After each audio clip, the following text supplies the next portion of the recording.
நண்பர்கள் அனைவருக்கும் வணக்கம்.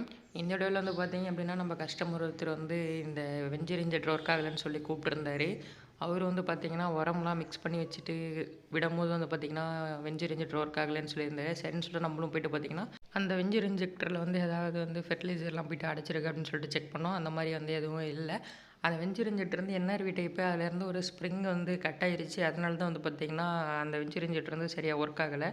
சரின்னு சொல்லிட்டு நம்மளும் பார்த்தீங்கன்னா, புதுசா வேறு ஒரு வெஞ்சர் இன்ஜெக்டர் வந்து செட் பண்ண ஆரம்பிச்சிட்டோம்.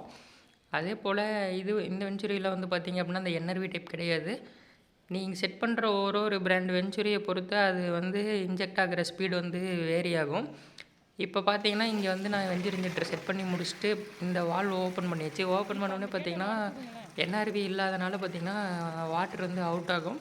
நீங்கள் இந்த த்ராட்டில் க்ளோஸ் பண்ணிட்டே வரும்போது வந்து பார்த்தீங்க அப்படின்னா, சவுண்ட் வந்து ஃபஸ்ட்டு டிஃபர் ஆகும். சவுண்டு டிஃபர் ஆன உடனே பார்த்தீங்கன்னா, இதில் வர அந்த வாட்ரு ஃப்ளோ வந்துட்டு அப்படியே ஸ்டாப் ஆகிட்டு இன்ஜெக்ட் ஆக ஆரம்பிக்கும். இன்ஜெக்ட் ஆக ஆரம்பித்த உடனே பார்த்தீங்கன்னா, அந்த சவுண்ட் வந்து கொஞ்சம் நல்லாவே உங்களுக்கு தெரியும். சவுண்டு வந்து சேஞ்ச் ஆன மாதிரி இருக்கும். இந்த வெஞ்சர் இன்ஜெக்டரோட ஃபுல் வீடியோ வந்து பார்த்தீங்கன்னா, கீழே இருக்க லிங்கில் வந்து மென்ஷன் பண்ணியிருக்கேன். மறக்காமல் ஃபுல் வீடியோ பாருங்கள்.